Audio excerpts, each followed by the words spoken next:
Hello, Steve White, Steve White say 9. Well, I wasn't really feeling Yellowjackets for the first couple of episodes, which is probably why I forgot about it and didn't watch it last week.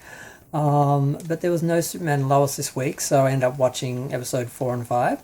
Episode 4 was called Old Wounds, episode 5 was called Two Truths and a Lie, and I must admit, I'm feeling it again. There seemed to be some momentum, things actually seemed to happen. This episode starts off with Ty waking up in her car in the middle of nowhere. She seems to have driven halfway to Liv's town or wherever she lives. So she ends up hitchhiking with some guy who recognises her as the mayor, and she shows up. And this I was kind of enjoying the episode until this point, but when she showed up at this little weird LGBTQ plus friendly retro video store, and Lauren Ambrose is playing the adult Liv, I was just really happy. I love Lauren Ambrose. I love 6 Feet Under. I watched that show a bunch of times. I was obsessed with it when it was on, and I'm glad. I haven't seen her in much since then, so I was so glad to see her come back, and I really was excited for episode 5. But episode 4, that was like the end of the episode. I just want to get straight to that because, like I said, I was enjoying it, but then that just made it like, oh yes, I have to watch this. Because Christina Ricci, I love her, but Missy was getting a bit tired. But Lauren Ambrose, yes, very happy. So when we go back into the 90s, we have a competition between Lottie and one of the other girls. I've forgotten which one. Damn it, I cannot keep the names of some of these girls straight. It was over food, basically. So they both went out to hunt, and whoever brought the most food back was going to be deciding how to run things or something. Just silly political stuff.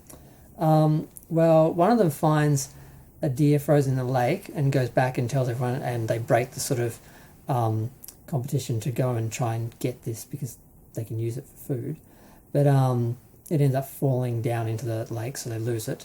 The other girl goes a bit cray from the cold and her visions and everything, and she has a strange vision where she finds the airplane, she goes into it, she goes down into a some sort of environment, she gets in an elevator, she ends up in a mall, and she sees all the girls, and she's just losing it. She ends up, I don't know, I can't remember if she gets back to the cabin on her own or if she gets rescued. I think she gets rescued. But I'm not finding that side of the story as interesting as, the girls in their current day lives. But the girl who's pregnant is getting closer to getting pregnant, and the group, Lottie's kind of running a little, it's like these little sessions where they're all like trying to tune into nature and so forth, and God, what else is happening? The only interesting thing happened was Harvey came back. I think his name's Harvey or Havy, and he's not talking, but he does eventually say that his friend told him not to go back, and he told the teacher that, and the teacher's like, who was your friend? But he didn't say, and he hadn't said anything until then. His brother, he wouldn't speak to him. They found him out in the woods basically and brought him back.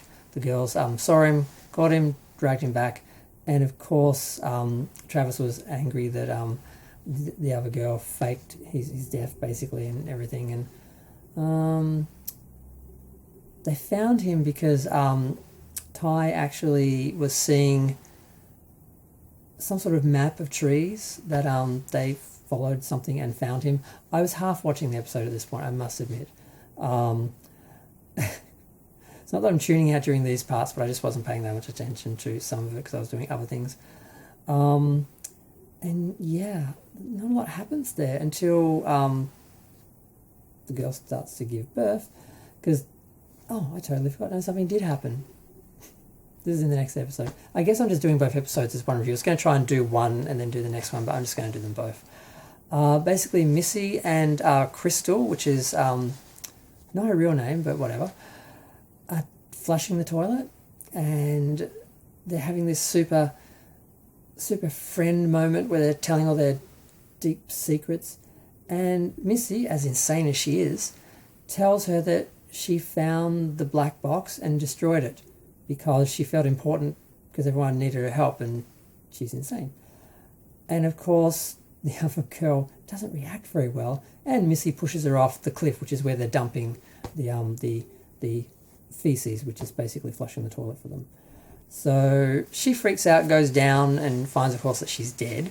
And then she fakes that she lost her in a storm, which fortunately for her happened to pop up. The other girls kind of got lost as well, but I think they found their way back. And then the other girl she was starting to go into labour while they were out. So they get her back, and I guess the next episode now is about birth and her having the baby. Now, that's pretty much all the 90s stuff done, and I do find it less interesting, but this episode was much better. The last couple of episodes were just pointless, but these ones, at least a few interesting things happened. Now, back in, today, what happened now? Ty,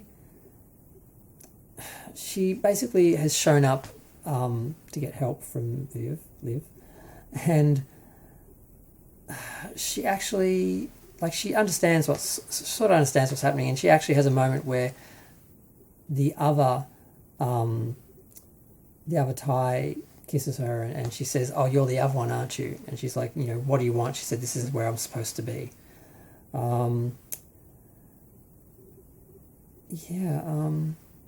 And Juliette Lewis's character is sort of getting stuck in this cult a little bit. She's exposing it for the cult that it is and the rules and everything, but it's not working because they're all so far into it they're not listening. She talks about having a vision when she OD'd, and she saw some sort of spirit that she thinks some sort of evil, some dark force that they brought back with them, that was there with them, that they brought back with them, and she had a vision of them all dead on the plane, but of course that didn't happen. So I'm not sure what that means, but Lottie is sort of seeing things again, and in the episode back in the 90s, she cut her hand and sort of did some sort of ceremonial thing, and she did the same thing again, hoping, I think, to see something to answer some questions and maybe resolve. I don't know. But Missy found her. Her and Elijah's character have basically been tracking her down, and they found the honey that the cult was making and selling at a local thing, and then they spoke to someone and blah, blah, blah. And they bought some honey. They saw a sign that matched the label, so they went and found it. And then they get there expecting to rescue Nat, and she's like, "I'm good. I'm doing my thing here. I'm sorting this out. Go away, basically." And of course, because she's cray cray, Missy's like, "There must be something wrong with her. She wouldn't reject me because we're such good friends." Because in her head, she thinks they're friends or something. Elijah's character works out that she killed. She helped to kill. Or she didn't help. Did she kill him or just help to cover up? But to kill Adam. And that's the point where she basically gets out of the car and separates from him because he is, getting too close. And I think she goes back to the cult and tries to get back in because she's going to try and get her out by getting in, I guess. And that's pretty much the episode. Oh, except, of course, Shauna finds out her daughter's been lying, finds out about the cop indirectly, and her daughter realises that the cop is a cop. She goes back and tells them, because Shauna actually told her the truth about murdering the artist. And then she works out, that they're in trouble, and tells her parents, I told the cop about the affair. So then they say, okay, well, tell him, because he doesn't know, tell him that she's having the affair with her father's best friend.